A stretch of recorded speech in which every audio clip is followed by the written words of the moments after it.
Good morning, everyone. We welcome you to our Sunday morning roundtable at the Plainfield Christian Science Church Independent, Plainfield, New Jersey, the United States of America. This morning is Sunday, March 19th, 2017. Our subject is matter, golden text, Isaiah.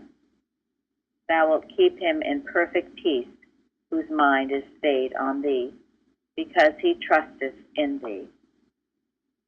Before we go to science and health, would anyone like to say anything about anything in the Bible?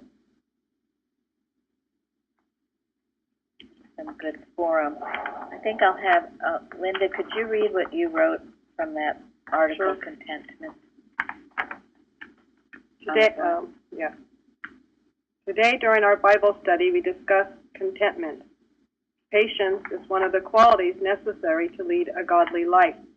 I was grateful to be alerted to the importance of being content as we work out our salvation, understanding of Christian Science. I could relate to the description of those who impatiently want to push their growth. I am learning to be grateful for any progress and to be honest with my motives. It has been a great comfort to be taught here how to take these steps. Do you want me to read the article? Yes. And actually, I found an article that same day, right after the Bible study, that talked of this, and it's a small part, and it's called Contentment by Dora Knapp. I don't know if that's Mrs. Knapp. Is that Mrs. Knapp? Most likely, it might be Mrs. Knapp. It was 1897 January Journal.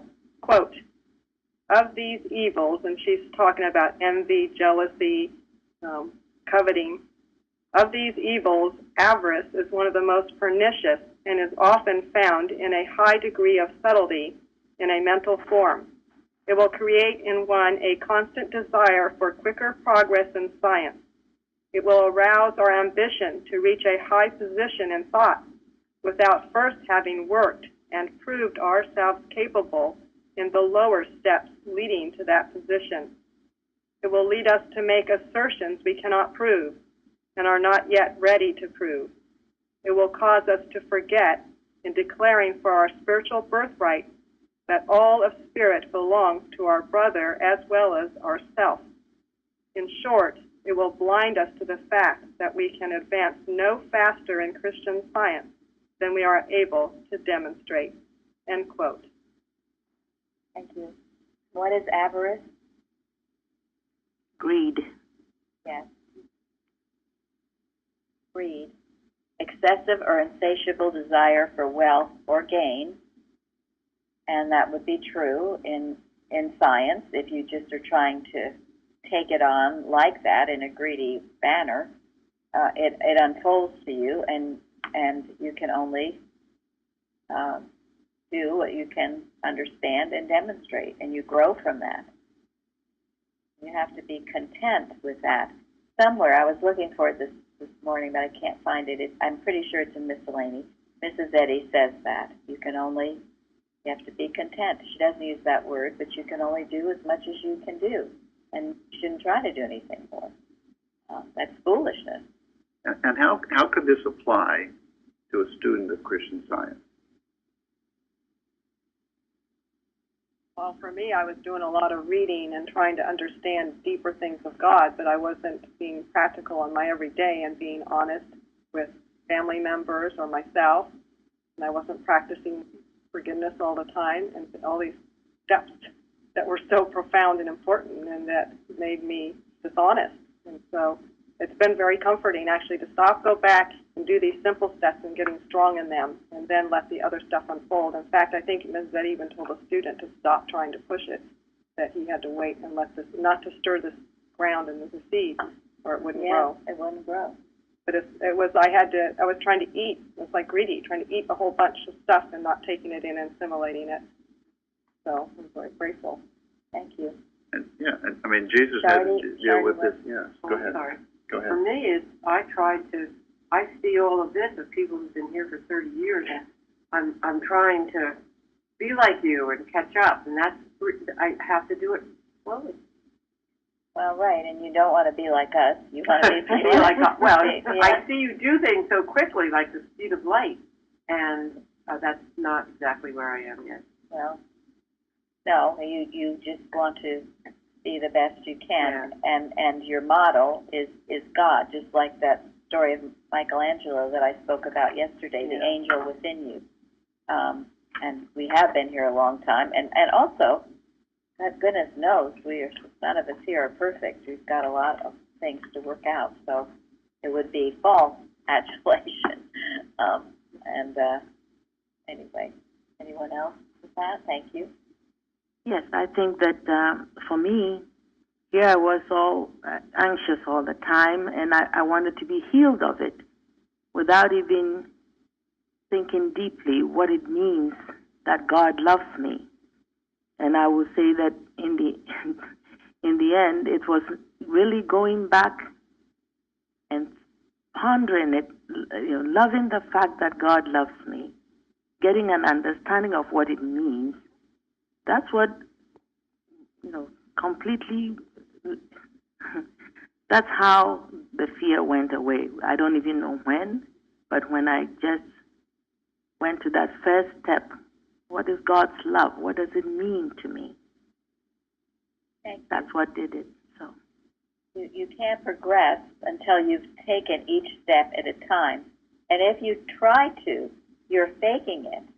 And that's the hypocrisy. And I certainly did it, tried to be something I wasn't, just to put up a good appearance. And it's deadly, horrible. Mary, what did you want to say? Well, this is all very useful. I remember as a child loving the science, and I wanted very much to be able to heal everybody. Yeah. I thought that was the ultimate, was to be able to heal everybody, and I was so frustrated at times that I couldn't. But as I looked, after a while, it was pointed out to me that that's greed, it's ego. Why did I want to heal everybody? Well, I wanted everybody to like me. I wanted to be seen as something, really good. And it was totally selfish. It was totally egotistical. I had to stop wanting that and start wanting to be what God wanted me to be, and to be content with what God wanted and had for me to do each day. And I wasn't going around healing everybody. And who does the healing? God. it's not you. Exactly. And anytime I hear that, that I want to be able to heal, well, that you're not ever going to be able to heal, because God does it. The other thing is yes, it's definitely ego. And the other thing I used to, and I remember telling this to Mrs. Evans, I wanted to prove to somebody that it worked. And she lambasted me for that. She said, you think Christian Science needs to be proved? You think you want to prove it? You're the one?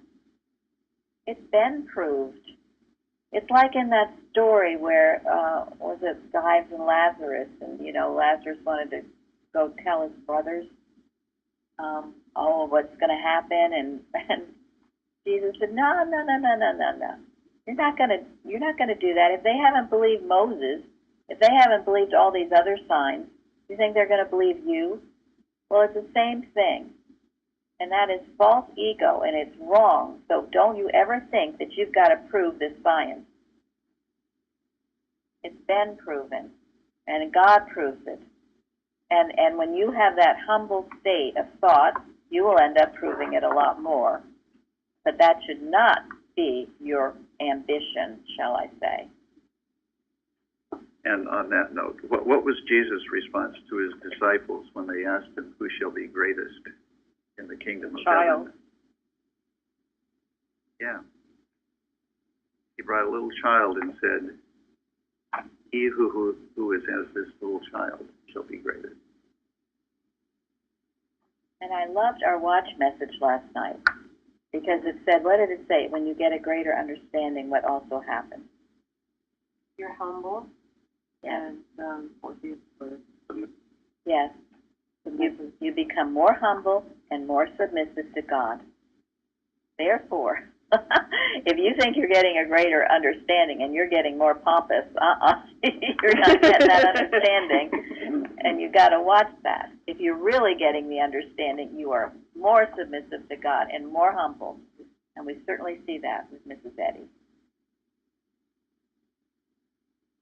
So this is I thought, a new way of looking at greed, avarice, and wanting even what you think is more of spiritual things. Certainly wasn't a satisfied state for me. No. You already know you are complete in God and have everything, but it's always back to God, back to God, back to God, and you get self out of the way. It'll trip you up every time. Self. And in a way, that's what spiritual sense is all about, I think. Spiritual sense is the ability to listen clearly to the still small voice. You can't hear it if you're all puffed up with, Or rushing around. with yourself or rushing around. You only hear it when you're more humble and more submissive to it. And it's been a great fall erudition of many promising scientists when this ego has come up. And you certainly have to watch it when you do any healing work. You've got to always stay humble and know it is God, always God, not yourself. I was reading in, I think it's Lessons of the Seventh Day, about Frances Thurber Steele, and who was she? One who went to Germany. Yes. She went to Germany. She didn't even speak German. There was tremendous healing work done. You read the little book. Tremendous healing work done. And it said about her that she kept her head held very low, because at that time, in the movement, who shall be greatest? Who shall be greatest? And she could have easily gotten puffed up if you read that book. She had people lined up at her door. And yet, when she came back to Boston and the organization, she was told that book was unauthorized. Mm-hmm. So, this is where it's so important you keep your humility and let those arrows go over your head and not in your head. And if your head is held low, they will go over your head. If your head is puffed up, it's going to hit it. Yeah. I'd like someone to explain to me, this is from Collectania, page 117, what this means. This is Mrs. Eddy. She says, if we do not control our possessions with the understanding that they are spiritual, they will control us with the belief they are material.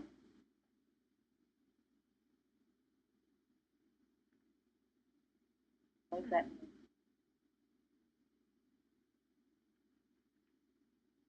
You see that everything is from God, and for His benefit, for you to use them to glorify Him, you'll not be overcome or encumbered with material things. Thank you, Dale.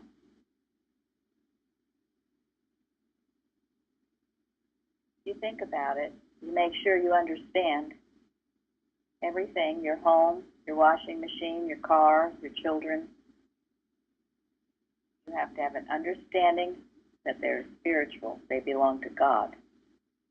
If you do that, they will behave themselves. Who is speaking? So your being, too. Your very being. Your very being, yes. So be careful of that, because it's very easy. And this is where the accretion and pride in things, because you think they're material and they're wonderful and you own them and they're yours and you earn them in some way, and you fail to see what they truly are. And they will begin to give you a lot of trouble. A lot of trouble. And as a practical matter, what does it mean to understand that they're spiritual? What does it mean that your home is spiritual? Well, it's all in thought. I mean, anything, I mean, like a computer, if there's a problem with a computer, I mean, that's communication, that's thought. And when one applies the understanding that a possession is not material, it's spiritual, generally, the problem with the computer goes away. That's true. Yeah. And what's just a practical example of applying that it is spiritual? So my home is for comfort, shelter, warmth, harmony, the qualities that qualify home. Spiritual. Thank you, Florence. Everything serves a spiritual purpose. And those are spiritual qualities: warmth, harmony. They're not material qualities. If you think of them as material qualities, you're going to lose them because they can't be satisfied materially. So when your home serves a spiritual purpose, when your car serves a spiritual purpose, it's under the control of the laws that govern the universe, that will serve you in your service to God. That's why I love in, the children of Israel, what about their clothes, their shoes? They didn't wax old. They did not wax old. They were spiritual ideas. I know Lillian had a car that lasted her forever. She loved that car. Just kept going, because she loved it. She took care of it.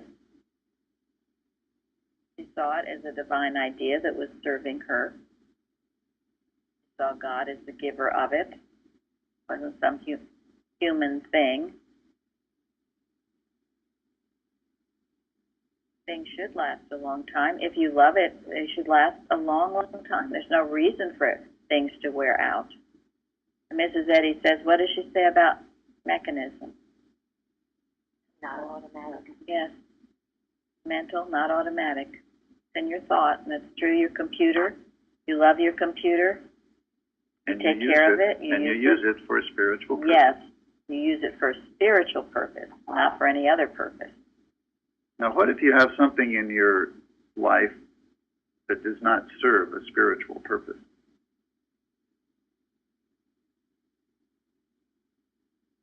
Should go away there. Yeah, it'll be a thorn in your side.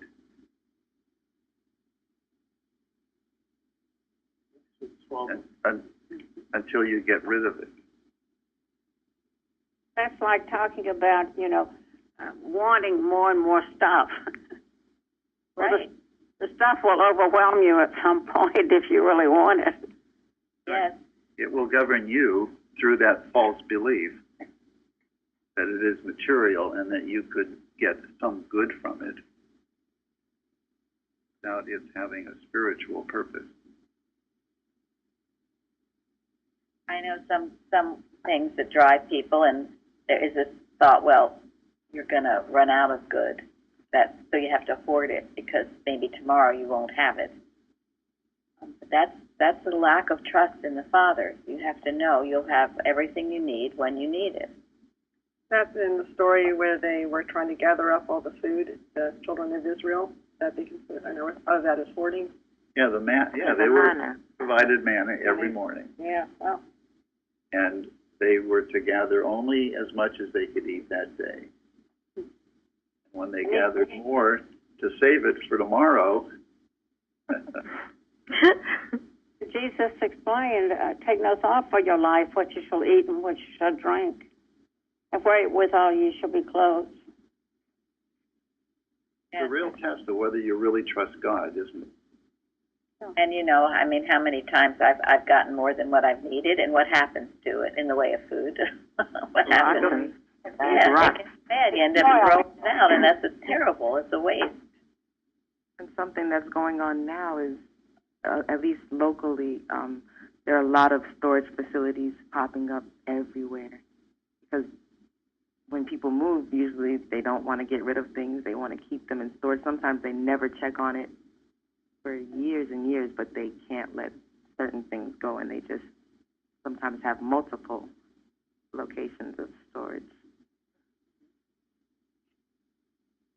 It was in that movie about the Lost Boys of Sudan, how the Uh, grocery store he was working for kept throwing away good food at the end of the day, and he wanted to give it to people who could use it, and they got in trouble for it. Yeah, he ended up, he wouldn't work there because it was so against his principles.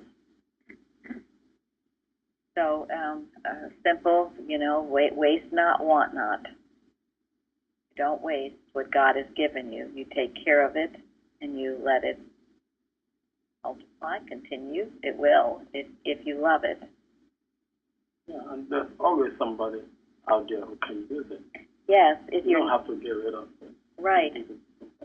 If you're not using it, and they tell you if you haven't used something in perhaps a year or two, you should give it to someone else who can be blessed by it, because there are plenty of people who could be blessed by it, but not to hoard it. I'd like someone to read the first 3 paragraphs in Science and Health, Citation 3.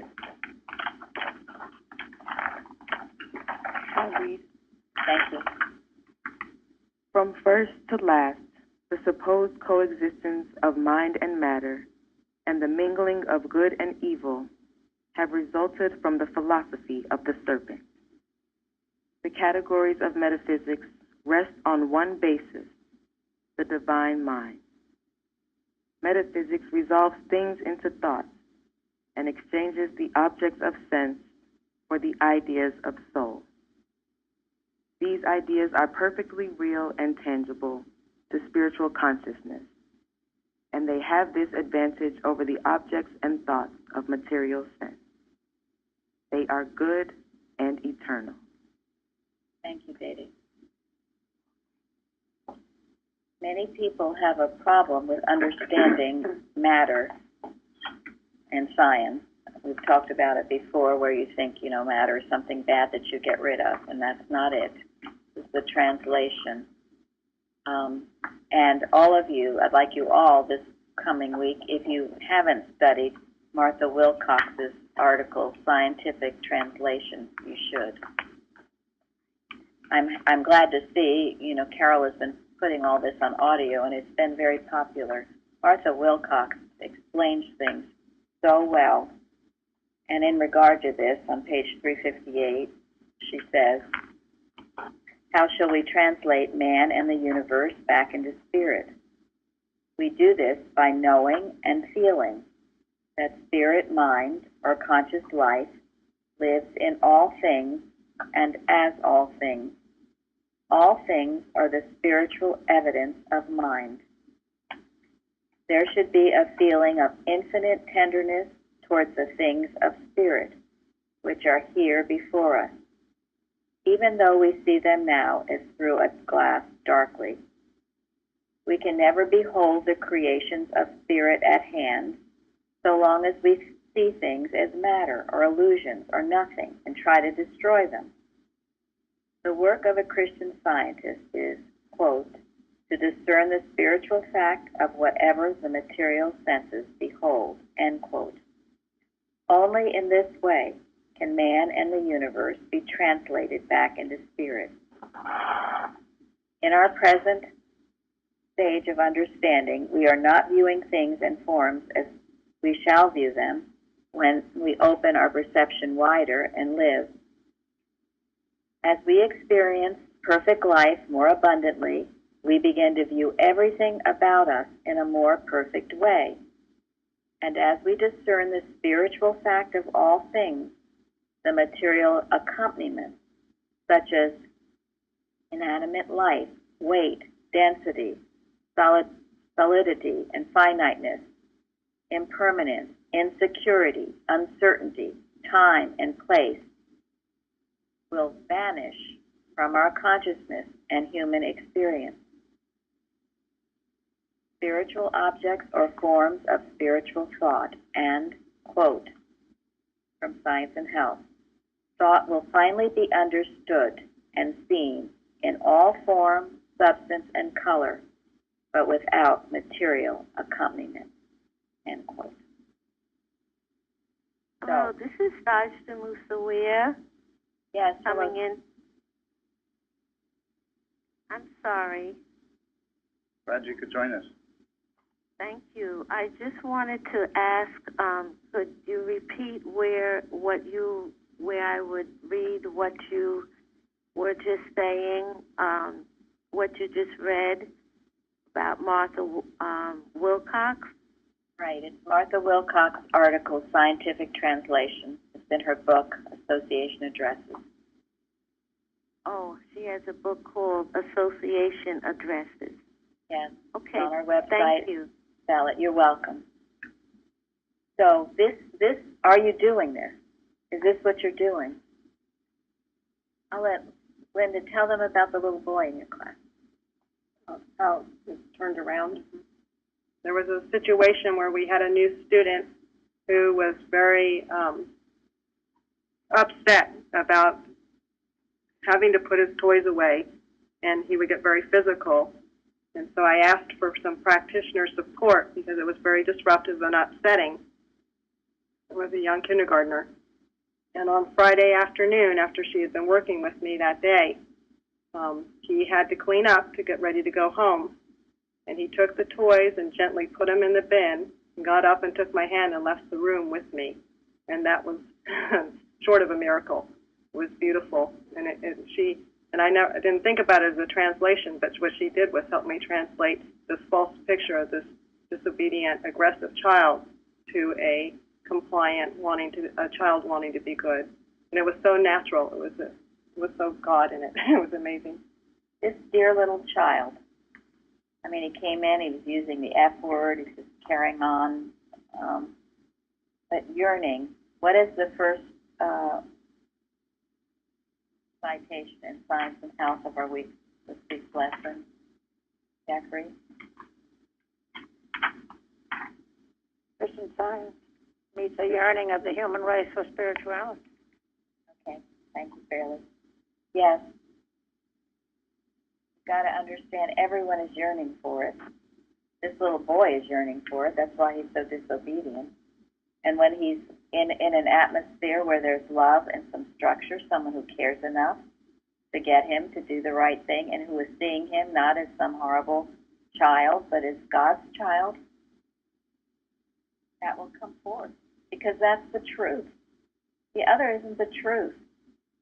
You know, in that first quote that I gave you about, it was understanding that what you have is spiritual, as opposing to the belief that what you have is material. Well, that's true about your children, too. You have to understand that they're God's child. That's the truth. That's what 2 + 2 is for. It's a belief that they're anything else. And how does that happen? Well, it's human belief conditioning. I think that's why love is the principle in Christian Science, because seeing him that way is really love. I think Mrs. Eddy says that the best way to love anyone is to think of them as being spiritual instead of being material. Yes. The greatest thing you can do for anyone to know that they are a child of God. Greatest gift. That they are spiritual, not material. So I love that, and I think I've told you all, or I've certainly told people I work with, you know, when you get up in the morning to look out on the world with infinite tenderness. Love. And if someone is acting terribly, you love more. There's some fear, some past history perhaps, that might be causing that, and you as a scientist can know that they've always been in the arms of love. You will bring that forth. And it is God's love for them that helps them out of the fear and the false beliefs that has enslaved them. And you see, the more you do this, the more, and she lists all these things which seem to the material accompaniment. Inanimate life, weight, density, solidity, finiteness, impermanence, insecurity, uncertainty, time, and place will vanish from our consciousness and human experience. This is establishing life. You establish this life. You'll never die. When it's your time, you're going to walk out because you're going to see the truth of God's creation, which is here and now. It's heaven on earth. We can have it, but it requires work and dedication. It's not magic. So, people will ask, oh, why, how come we're not demonstrating more? How come this? How come that? Well, how much time are you devoting to this? Or are you all pulled in with the cares of the world? How clear is your vision? What are you seeing God at work in everything around you? Or are you accepting the mortal picture? And believe me, once you go on this path, it will throw everything in your way to get you off it. And you've all experienced that. It will come in many forms, but it will try.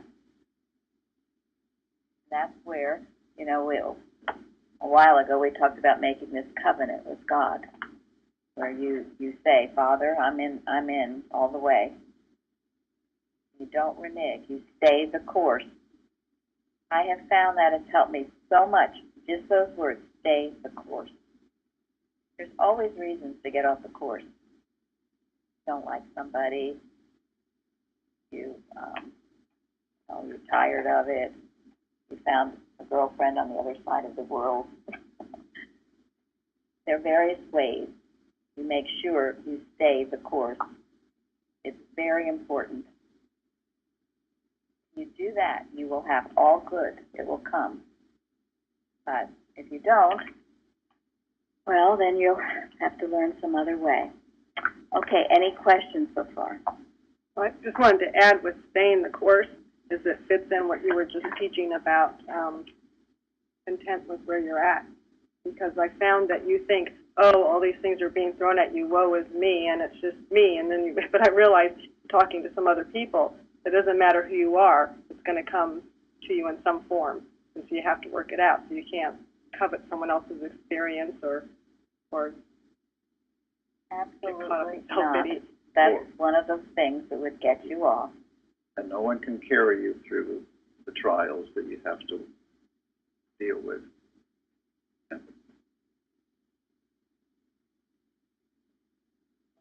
That's why this belief that Jesus died for our sins and therefore we're off the hook. I It's don't so know. misleading. Where in the world did that come from?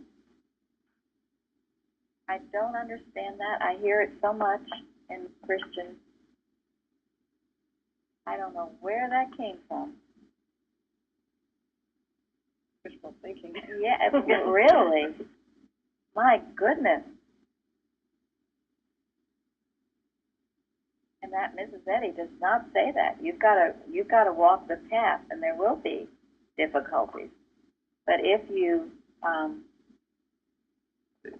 stay the course, you will learn from them, and you will. I love the other is you turn it to gold, and that's what it means. All things work together for good to them that love God, to them that were called according to His purpose. No matter what troubles or sorrows or pains or whatever comes your way, you stay that course, you work it out the best you can, not fake it, the best you can, and that sometimes means the use of eternal or temporary means, whatever you need to do, but you work it out the best you can, honestly. It will be, eventually, it will turn to gold.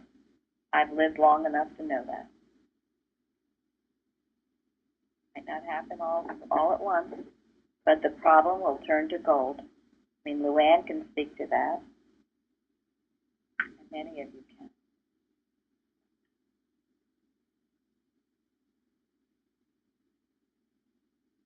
Anyone else? Anyone with questions about matter? So, Mr. Evans, wonderful practitioner and husband of Mrs. Evans, once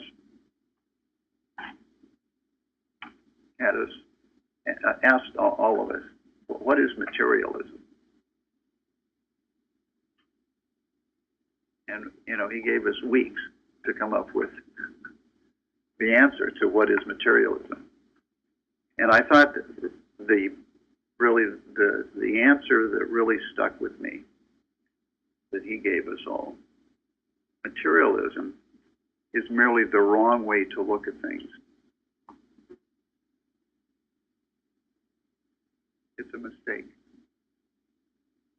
It's not some big, ogre. It's not some complex, complicated thing. It's just a mistaken way of looking at things.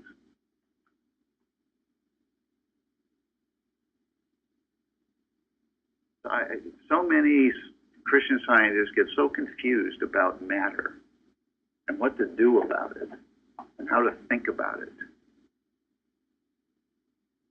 Well, what we have that appears to us as material is God's blessing. It's just that it serves a spiritual purpose. And if we see it in its spiritual purpose, then we're looking at it correctly. Anyway, that was very helpful to me. thank you. Yeah, and in scientific translations, Martha Wilcox continues, the Master said, "Thou will be done on earth as it is in heaven." Let us rejoice that heaven, reality, reveals itself in our human consciousness as home, person, and thing. Yes, even the warmth and glow of a happy family, the clasp of a friendly hand, the pure pleasures of daily living. All forms of good are God bestowed and are tangible and substantial in human consciousness, according to our individual comprehension of good. The fact that spirit is infinite good precludes the possibility of a lack of so-called material or human good. Infinite good and material good are one and the same good when correctly understood. Now that's the divine. And we've talked about that human sense of human do-goody, which is something else that's not of God. So this is the right sense of things. I remember when I first read Martha Wilcox, I almost wept because I was one of these people that thought you had to through my incorrect understanding or beliefs about science. I thought matter was something you did have to get rid of. It was bad. It was bad. Got rid of it. It was all unreal. So nothing made sense. And of course, a lot of that was my lack of working at this science and just dedicating myself to find out what it really did mean, what Mrs. Eddy was really saying.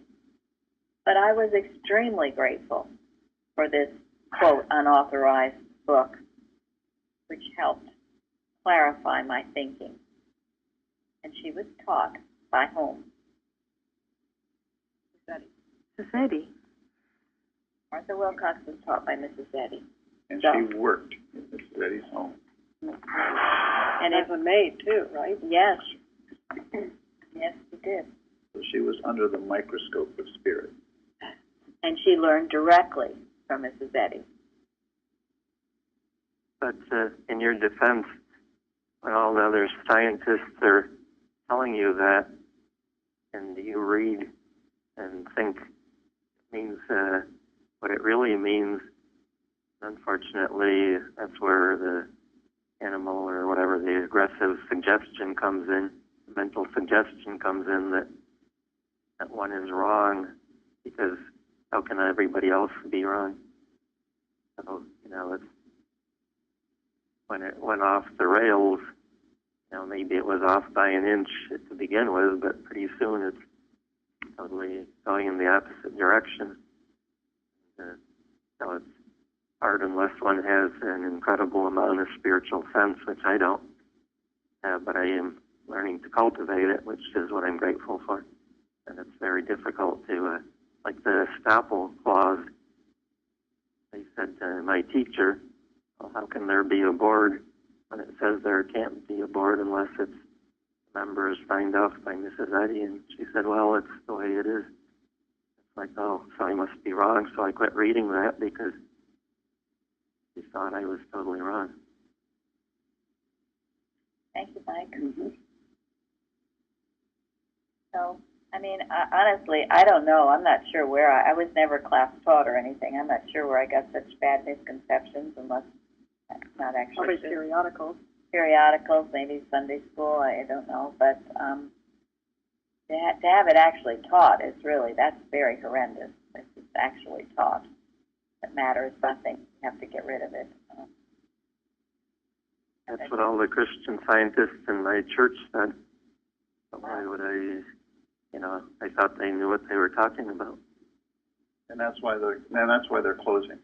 Well, and that's why, that the scientists get called that we're a bunch of dingbats. And rightly so. So, this understanding is so important, and it doesn't just happen. You work at this. This is why we have it weekly times together. And someone was saying, well, things can pop up, grow during the week, and then you cleanse your window pane again. Keep it clean and shining so God shines through it. I am the spot so God shines through. Good thought. Mrs. Eddy confirms that. We are when we keep our window panes clean. Florence, could you read citation 2, that first paragraph that you commented on in the forum, please? In Science and Health.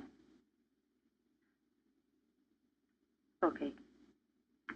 As belief in a material basis from which may be deduced all rationality is slowly yielding to the idea of a metaphysical basis, looking away from matter to mind as the cause of every effect. Materialistic hypotheses challenge metaphysics to meet in final combat. In this revolutionary period, like the shepherd boy with his sling, woman goes forth to battle with Goliath. In this final struggle for supremacy, semi-metaphysical systems afford no substantial aid to scientific metaphysics, for their arguments are based on the false testimony of the material senses as well as on the facts of mind. Thank you. And do you remember what you said? Well, it appears, I don't have it in front of me, but it's like here we are in two sides. Everything going on, like we talked about, the advertisement, this and that, all pulling us the other way. And here is science calling every heart to know what's true. And here is the final combat. What is supreme? Thank you. And where is that combat taking place? In thought, in Each one's one. consciousness, each one's consciousness. Exactly. Is that the second, you said the second verse, the second in Science and Health, is that 268? Yes. 6 to 18? Mm-hmm. Okay. And remember, it is a combat. It is a fight. What did Gary say? What did you say in one of your testimonies? How you did? Well, I remember for years not wanting to have to deal with battles. I thought that Christian Science was supposed to make your life free, right? Right. You can be diplomatic, and you have to be peaceful, and I was just a doormat for things that were wrong, tolerating things that were wrong. And Mrs. Evans finally got it through my thick skull that there is a battle going on, and we'd better be fighting on the right side or we're going to lose. Once I realized that it was okay to do battle, to stand up to error, then all of a sudden life became a little more clear.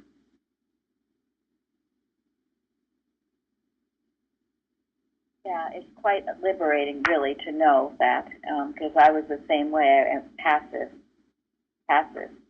Being passive is not being a Christian Scientist. That's being the lukewarm. Thou art neither hot nor cold. Better be something. Feel. And if something's wrong, you are not content with it. You do not tolerate it. That's the wrong sense of contentment. And Mrs. Eddy, I just looked up content. Mrs. Eddy does say that you should not be content with error. You only are content with good, with what God gives you. And you have to be able to discern that. Error, you rise in rebellion against it, don't you? You have.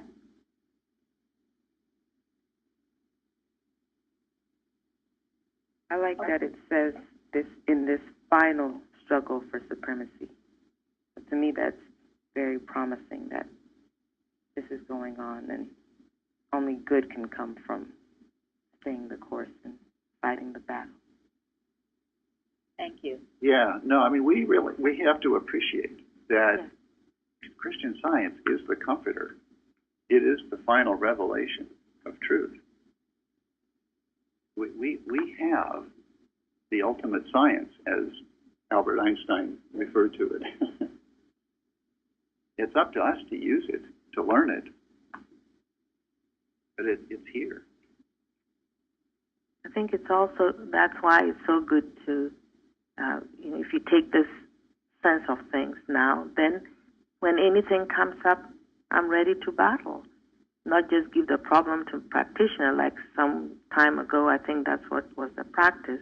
People just give the problem to the practitioner. But it's nice to hear that other people are saying we must desire the understanding so that we stay on the right side. Yes, absolutely. And with a good practitioner, you are going to grow and learn yourself. You're not going to just count on her to do everything. That's just absolutely inadmissible. So greedy and selfish. It is. And perhaps that is also what's happened to the movement. No one has learned and grown and done their own work. You all have to do your own work. Be shown the way, and practitioners knowing the truth about you, which lifts your thought, but you're the one who has to go to battle. You're the one who has to gain that understanding, because the practitioner cannot understand for you. Can he or she? No. But it's easier for a practitioner to wave a magic wand and not teach in many cases. Yeah. Yeah, Mrs. Eddy does say that it's harder, more difficult to properly teach Christian Science than it is to practice it, to heal it. And one of the very big omissions is not teaching how to handle the animal magnetism that attacks. And that is where you need to fight, and you need to be clear. And this is why we do all the work that we do, including the watching and everything else. So you're learning this, you're using it. It's a practice. It's a Christian Science practice. So I really appreciate you practitioners teaching, and it's so important. Thank you. I'm going to have, it's almost time now, I'm going to have Gary end on, in miscellaneous writings, questions and answers. If God does not recognize matter, how did Jesus, who is the way, the truth, and the life, cognize it?